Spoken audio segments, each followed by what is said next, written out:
Hi, I'm Judy from JudiKins. Today we're going to make masks, but we're not going to make these masks. The masks we're making today are the type you use with ink and rubber stamps. Let me show you how.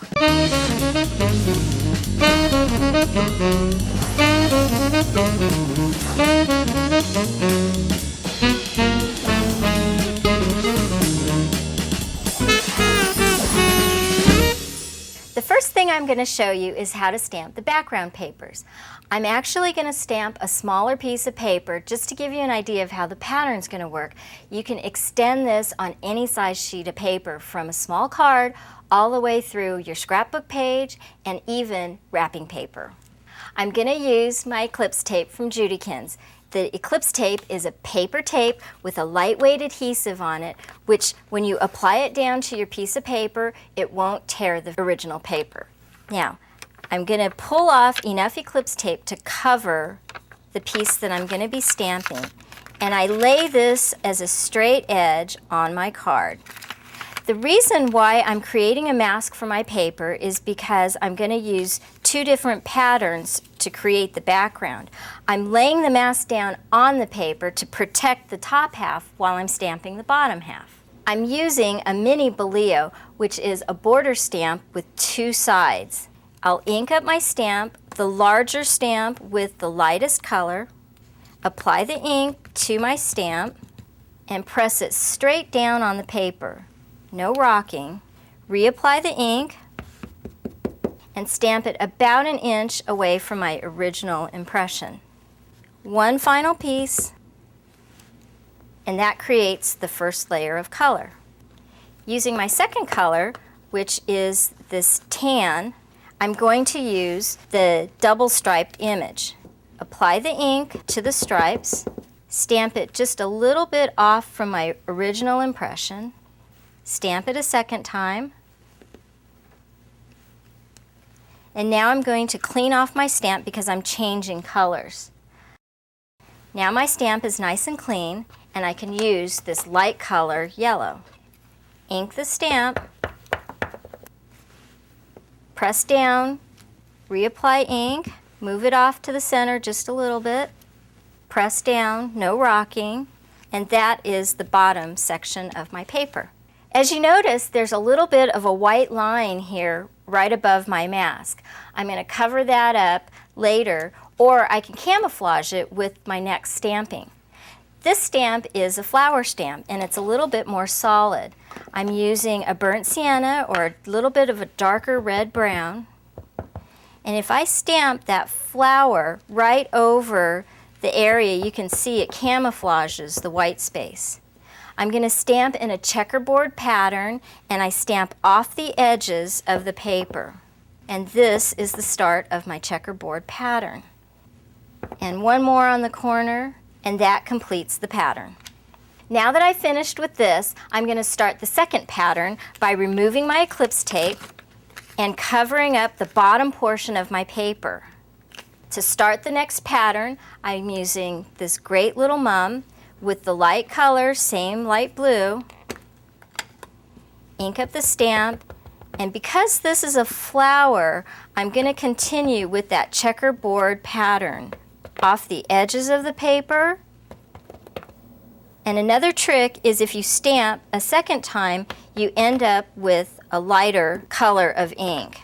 This gives your pattern just a little bit more dimension. The next color is turquoise. And I have this great flower with the little points on here, checkerboard pattern, off the edges of the card.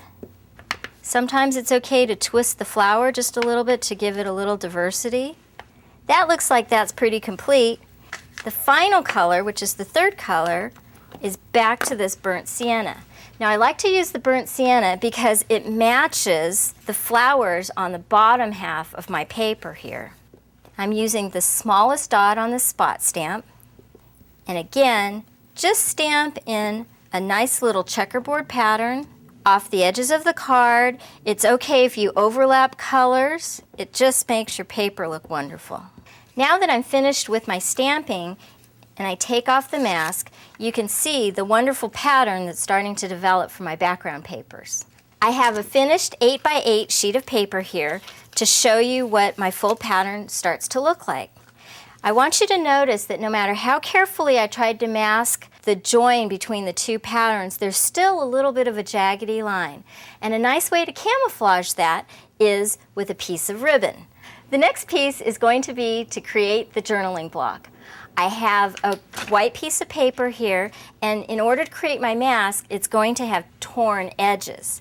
Sometimes when you're tearing the Eclipse tape, it's flimsy and it's a little sticky on the back, so it makes it difficult to tear.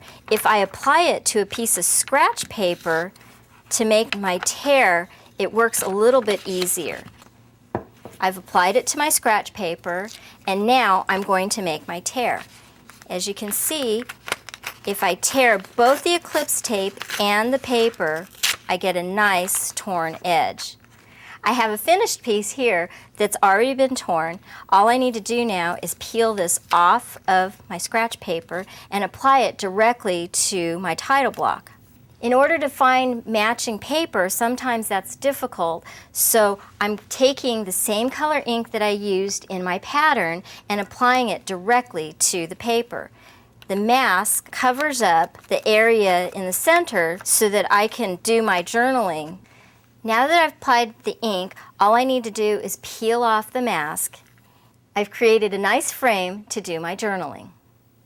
My next piece is the title block. I have a lot of white paper here, and in order to color my paper, I just take the bottom that's going to be the mask, and with my ink pad, I'm going to apply the ink directly to the edge of the paper.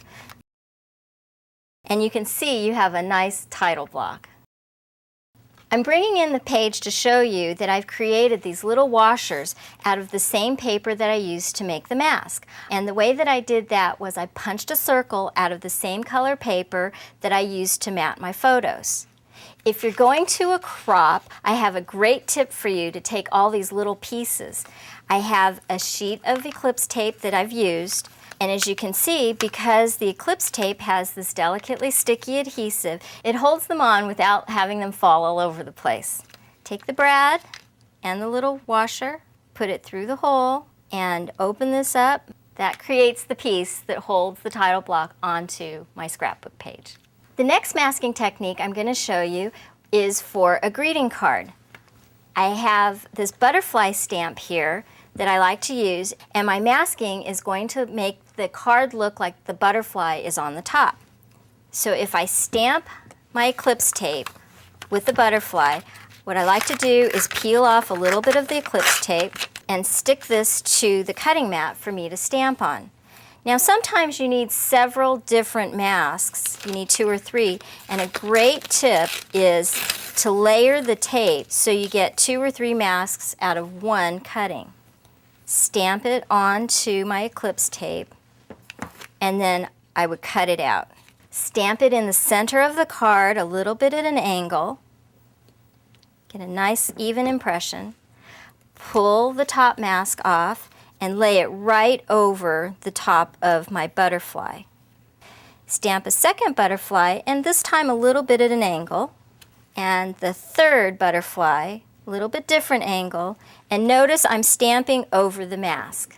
When I peel off the mask, the first butterfly that I stamped looks like it's sitting on top of the other 2 butterflies. The next technique is mortise masking. I have my lava lamp here, and I'll stamp that on my Eclipse tape to create the first mask. I peel off enough tape, tear it, and to make it a little easier, I'm going to stamp it right on my little mat here and stamp my lava lamp. Now, with a penknife, I'm going to cut the frame here of my lava lamp. I'm cutting very carefully and a little bit larger than the opening of the frame. I use the tip of my knife to peel up the tape, and that creates the mortise or the inside of your mask.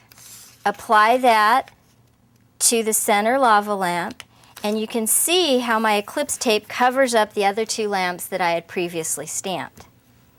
Now with my paisley stamp, I'm going to stamp in the center of the middle lava lamp. And I'm twisting my stamp at a little bit of an angle and pressing straight down. You can barely see that you have the paisleys in the center of your lamp. And with a darker color, I'm going to rotate this just a little bit, press straight down, and now you can see you have this wonderful pattern of paisleys in the center of my lamp. But to really make this impressive, let's pull off the mask, and you can see that you have the pattern of the paisleys directly in the center of the middle lamp, and you didn't get paisley stamped on either edge because you had the masking to cover it up. My final masking technique is a torn mask. I have my card here, and I take my Eclipse tape. Again, I'm going to peel off enough to cover the entire card, and this time I'm going to tear my Eclipse tape in half. And all these little ridges create mountains and hills. And the first layer, I'm going to lay the tape a little bit at an angle. The second layer, I lay down at a much more dramatic angle. My next step is to color in this area that I have masked. I'm using my color duster here from JudiKins, which is this little brush that dusts the color on. With this golden colored brown, I tap my brush into my ink pad and just lightly brush the ink onto my paper. This creates a nice dusting of color. It's light and it's not too dark here. It's very subtle. Now I'm going to remove the tape to create the second layer. Lay this up here at the top, but this bottom tape will cover up this first section that I colored in. I have a finished card here to show you how each layer creates a mini landscape. The final step is to stamp the tree with the silhouette in a dark brown ink. Now let's take a look at all the different techniques that we used today. The first thing that I did was created my beautiful background paper by starting out with a white sheet of cardstock, and I stamped the top half and then the bottom half. Next, I have the butterfly mask here, where the butterfly looks like it's sitting on the top and then the other two are sitting behind it. I used the mortise masking to create the inside of the lava lamp. And finally, I have torn masking here to create the landscape behind my tree. I had so much fun showing you masking today. We'll see you next time. For step-by-step instructions on how to create this week's project, download the design guide featuring special make-it-your-own bonus tips.